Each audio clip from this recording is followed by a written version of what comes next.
Hello, my name is Debbie Reynolds. They call me the Data Diva. Today I want to talk about data privacy and the European strategy for data.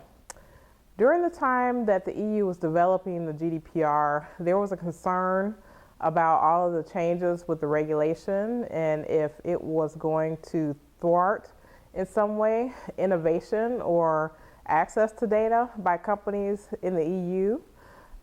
Since the GDPR has been in effect, in some ways that has happened, especially in a way that maybe smaller companies haven't been able to thrive as much as the EU would like, and that some of the bigger companies were able to adjust a bit more to a lot of the privacy regulations related to not only the GDPR, but also the e-privacy directive.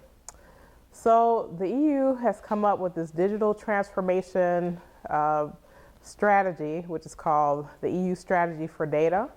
The purpose of it is to be able to gather data in a way that companies that may not have been able to compete before or have limited access to data could actually use these databases that are going to be built.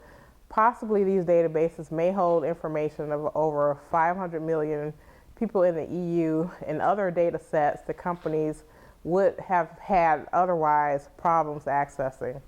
The key points about these databases that they're thinking about creating is that they want to create pseudonyms for anyone's EU person's data that's in this database, and also be able to anonymize the data in such a way that it will not infringe on individuals' rights.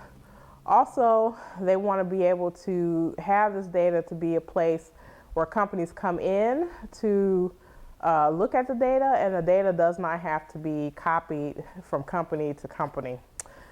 This is somewhat of a radical recommendation, even though I think that this is something that other countries will try to implement at some point because of the voluminous data privacy laws and regulations that are happening around the world, and the fact that many of them want to give consumers rights and be able to limit the purpose with which data is being accessed and transferred to third parties especially.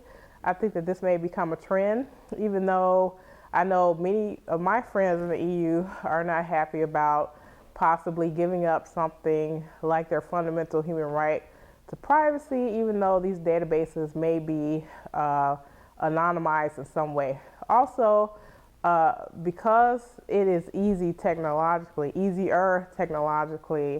to de-identify an individual, that means that some people are concerned that their data in these databases may be able to help them be re-identified in this data set. It remains to be seen what is going to happen with this. This digital transformation project is going to be going on for a number of years, so we'll see how that happens. But I think as more data becomes more closed down and people are limiting their data sharing, that other countries in the world will start to use these types of anonymized databases so that companies can compete with larger companies. That's it. Thank you.